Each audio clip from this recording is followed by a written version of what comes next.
Why hello and welcome back to another episode of Voice of the Rings. I'm your host and guide, Zollin Ironshield, and we're off with more of these cool stories as we are assembling our crew. So, K-Bar, so we're going to be doing it in his voice to the best of my powers.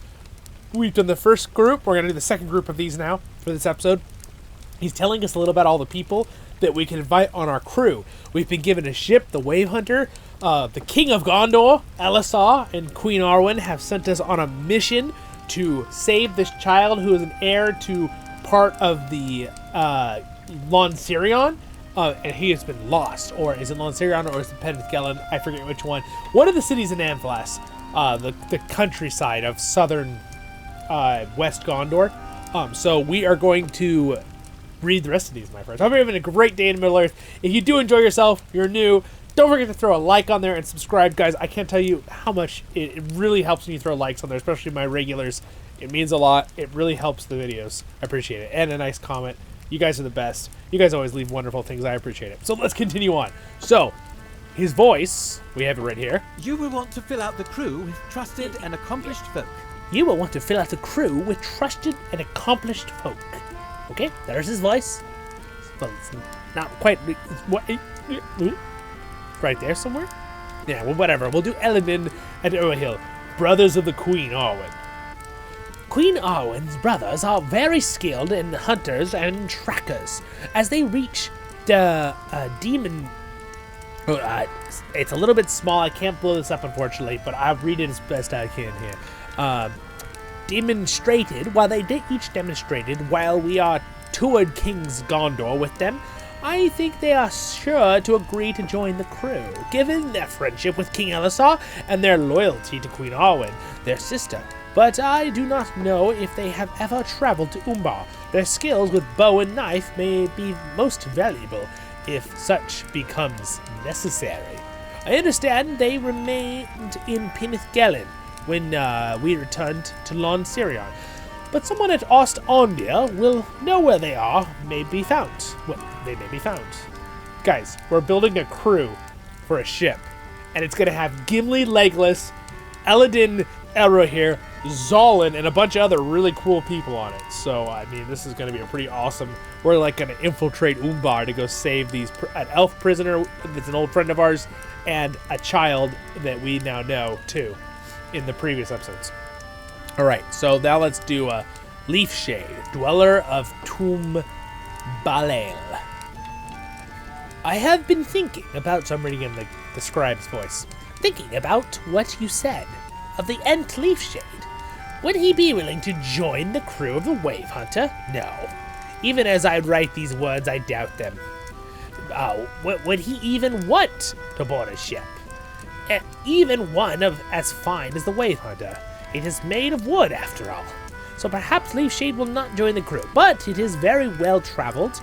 Can as it be he has ever made the overland journey to Umbar, even in the days long past.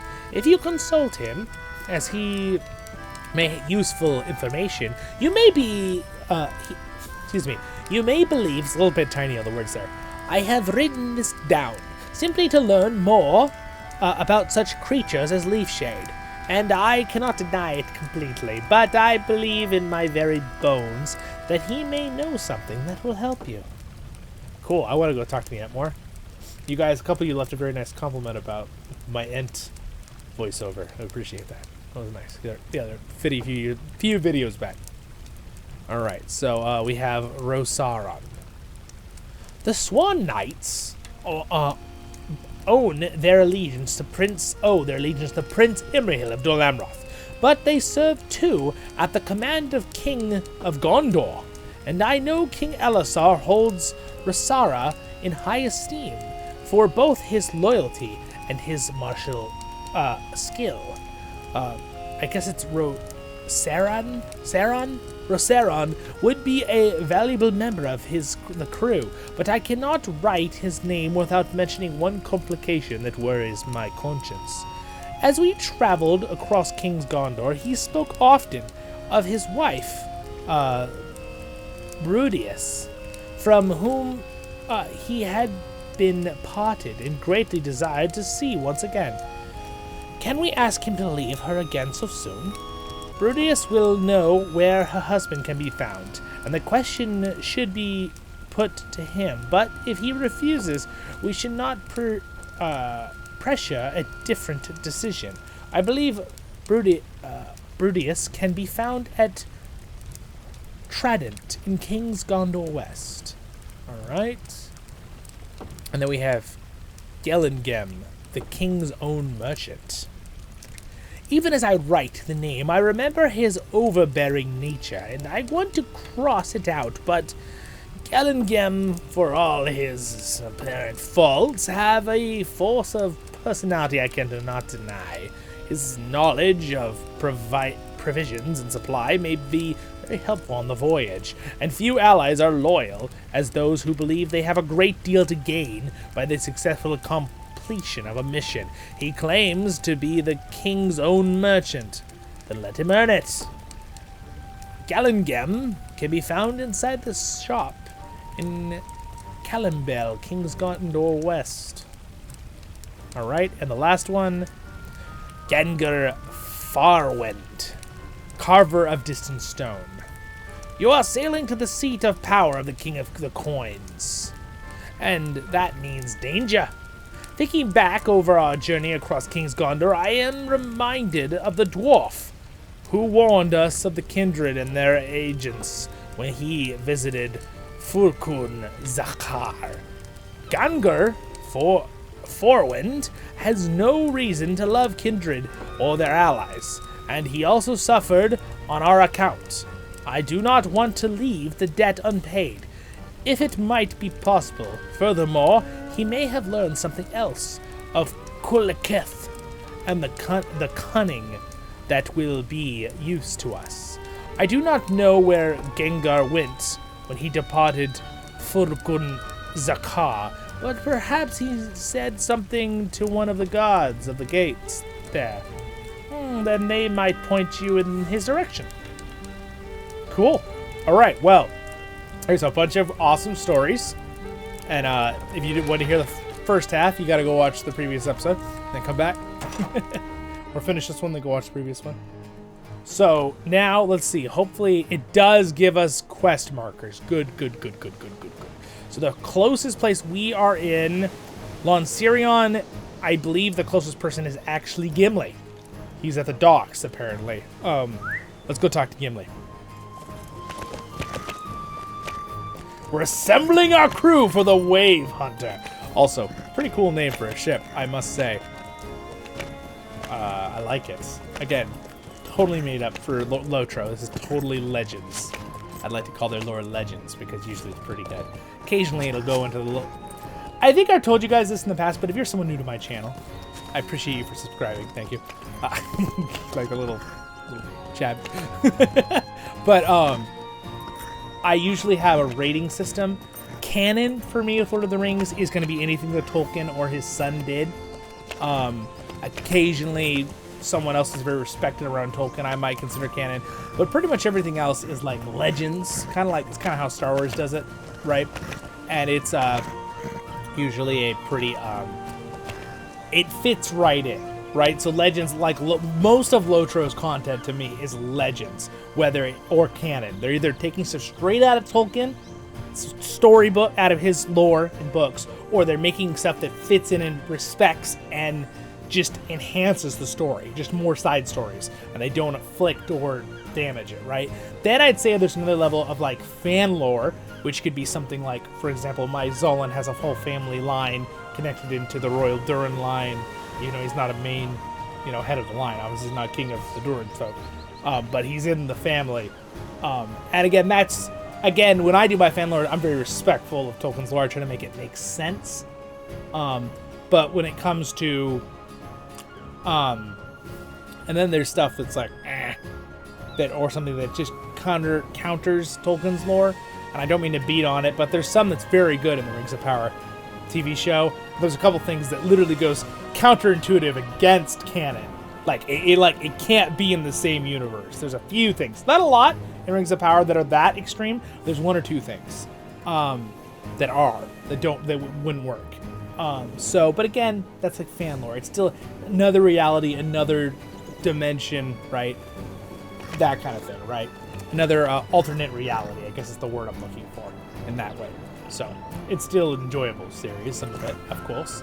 I know some people love it, some people don't. I'm kind of in the middle on it. You all can go watch my review if you're ever curious on my Zollin's Opinion playlist. Oh, right, here's Gimli. So anyway, this is going to be really fun. But again, I love the name Wave Hunter. It's really awesome. And so that would technically be like, I would consider it like good fan lore or a Legends, right? From LOTRO. All right, it's Gimli, my friend. How are you? I know why you are here, my friend. And of course, I will sail with you into danger. I know why you are here, my friend, and of course I will sail with you into danger. I hope you did not expect me to refuse. I have set foot upon one too many boats for my liking. By the way, the voice actor is very good for Gimli in Lord of the Rings Online, but I want to practice my John Rhys Davis voice. I can't quite get the low tones in his voice. He's got a very interesting accent too that's in there, mixed in there, right, from his background. But I probably should just like listen to like recordings of him talking over and over and try to get it, try to get a little bit better at some of the actors' voices in the future. But for now, I'm just going to kind of copy the voice actor in-game here of the Gimli in-game. I know why you are here, my friend. And of course I will agree to sail with you into danger. But I have set foot upon one too many boats for my liking in these past few months, Zollin. I simply do not like them. Show me a dwarf who doesn't, and I will be very surprised. You, if they say so, if you say so. The folk hereabout say that the bay is generally calm. Generally. But I know that even the calmest waters can shake a boat to its very foundation. Do I say foundation? A boat has no such thing. And tosses and turns and the merest whim of the waves. Seasickness is a corner, friend. Excuse me. A cancer. Oh, it is right. Okay. Wait, no. Concert? Hold on. I gotta double check this word. Concern. How did I get that? What's going on in my head? I must be tired. Seasickness is a concern, my friend. There we go. That's what we're looking for. Legolas inquired on my behalf, seeking a remedy for it, and it learned that an herbalist in Melgulbus may prepare a suitable concoction. Will you go there and see if it is ready? And you may also ask the elf if he desires to join your crew as well. I assume he will, but you should ask him yourself. Oh, he's getting him Dramamine. What a nice guy. That's in real life, Dramamine helps you not get seasick or car sick or plane sick or whatever. Is it air sickness? So would it be a plane? Seasickness? Air sickness? Is there space sickness? Sorry, I'll stop. Anyway, as you can see, you get a lot of just me in these videos, guys. So occasionally I won't cut things out, right? I rarely cut things unless it's something that I feel I have to cut. But if I make a mistake, I'm just a human. I mean, just a dwarf. I make mistakes too. So, just human. No, can't believe I almost said that. All right. Let's talk to. What's her name? Let's see. She's all the way over there. Okay. Well, we can talk to her. Let's just get this first one done. I feel like this is probably going to be like 2 or 3 episodes to do this collecting the crew, because it seems like a lot of story and a lot of travel. But again, of course, I can. It's kind of cool they have that. You can just go up and down really easy. I love that. Instead of, you can technically go all the way through town, but that takes a little bit more effort. When I use the lift, they have a literal sea lift. It's great. I would like to see it actually move, maybe.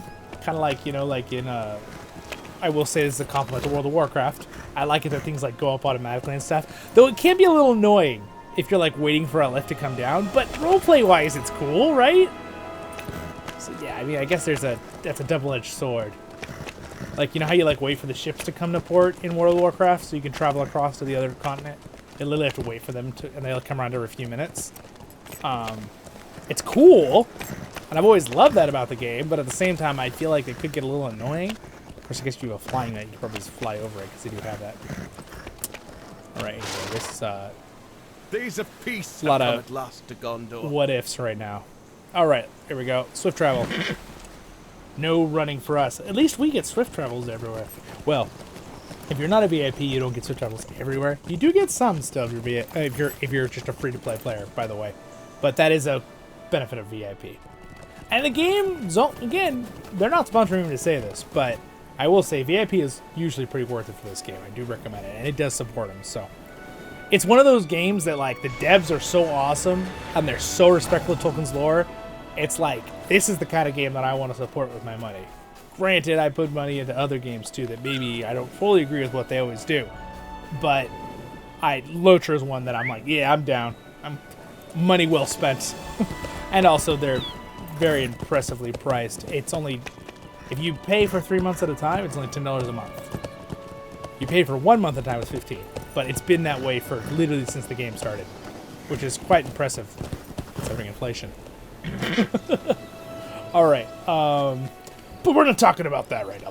We're here in Middle Earth. No inflation in Middle Earth. All right, everything's fine. In fact, we're probably having a boon with our economy now that Sauron has been defeated. The orcs aren't, but everyone else is, because the orcs aren't, trying to kill them. A seasickness remedy? You are the second person to ask for such a concoction today. A seasickness remedy? You are the second person to ask for such a concoction today. The first was an elf, and I will tell you that I told him the effectiveness of such an elixir varies depending upon the person who takes it, and what works for one may not work for another. I do not give back the purchased price in the event you are dissatisfied. I sent the elf to collect me Langstrad flowers and beasts' parts from the creatures hereabout. And while he has not yet returned, if you perform the same task as he, the work may be finished more quickly. I make use of the parts from crawlers, the orches, which are very large cow creatures, and crabs in the various, I haven't seen that word in a long time.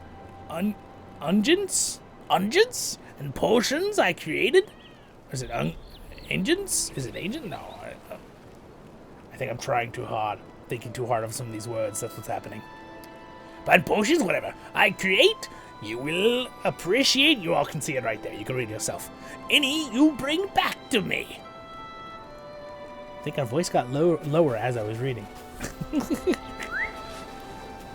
It's hard to keep in character while you read an entire 2, 3, 4 paragraphs. Even though I hear their voice only for like 4 or 5 words or a sentence. And I know there's newer characters that'll have full voiced over things in LOTRO, which is awesome. I love that. But you know what? That's why I'm here. So I will keep doing my best. And hopefully it's also enjoyable for you guys and gives you a little bit of happiness in your day. That's the goal.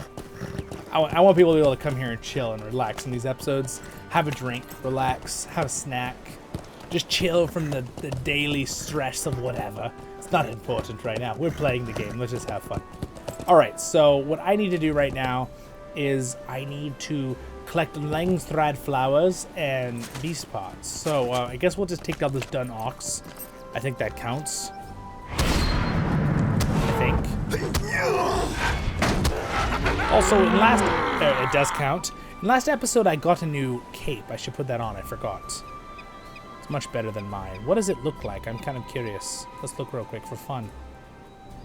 Oh, wow, that one looks awesome. I gotta keep that. Oh, it looks pretty nice too, the new one. Ooh, we also got Seaside Bracelet. Wow, it's a lot of vitality. I think I actually replaced that with my other one. It's a much higher value right now. Alright, so there we go. A Seahawk. Oh, Seahawk. Give me...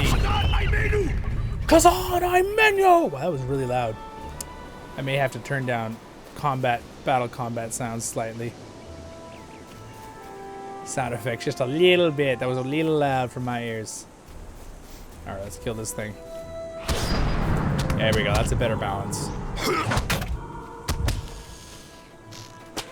Yeah!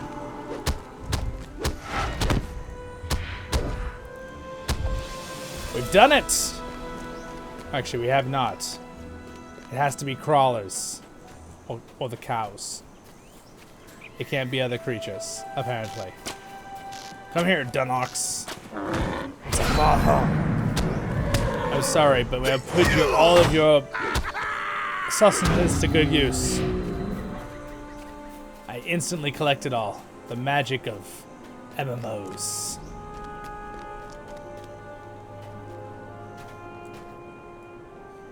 Let's see, where are these flowers? They're just anywhere? Can I do my war mount? I can do my war mount here, I think. Kill some things on my war mount here. Let's see for the end of this episode if we can just, like, find the other creatures. There's a dun ox right there.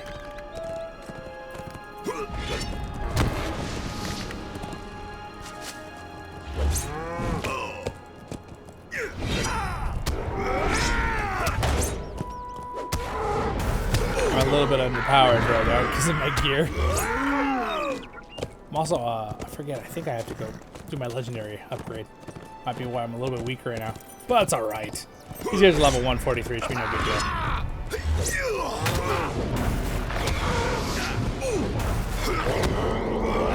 Bad cow. Alright. Defeated. The flowers, they're right there. That's easy. Turn on floating names for a minute so I can see them. There it is, wildflower. That prowler is threatening to attack me. Gosh, man, corpse prowl. Frickin' Lynx, man. It brings back memories seeing Lynx in Gondor when they're like all over in Ered Luin. Brings back memories, man, when I was a young dwarf. Wasn't that young. This has only been a few years technically in Lord of the Rings Online, even though, I mean, realistically I've been playing the game for, what, almost 17 years at the time of this video being made. But the game looks pretty good for its age. Alright, let's see here. And also they're doing more and more texture updates. It's been awesome. I just love how the game plays too, it's fun. Alright, wait, where is... It says there's a flower nearby. Aha! There you are. Think you can hide from me, you fool. Are there two more? There's one. And that means there's only one left, so it should turn into a ring. Oh, there it is. Alright, there it is. We're done. We've done it. We've done it, my friends. Well, my friends, wow, look at that view over there. Look at how pretty that view is. Woo! Gorgeous. Anyway, I think I'm going to leave it there with you guys. We'll be back at talking to her in the next episode. Thanks to my Patreons for their support. My subscribe button's going to pop up right there above that Gondorian. I think, I said Pellet. That might be Dol Amroth. I don't remember. Or Pellet Gednadel or something. It doesn't matter. Next episode's over there. And over there's another playlist. Have a great day in Middle Earth. I'm sorry I'm prattling away in this episode a little bit. But I had a lot of fun. I hope you did too. And I will see you guys in the next ones. Thanks for liking the video and subscribing, and I'll see you. If you ever have the inkling or some extra resources, you can do it. You want to support me on Patreon? Awesome. No obligation. Have a great, wonderful day. And I've also got other cool links down there. And if you go to voiceoftherings.com, you can always find a good link to join Discord if you'd like to join Discord. You get some extra perks with Patreon, but you can also just join. Anyone can join as long as just ask if you're a subscriber when you join. So, see you in the next one.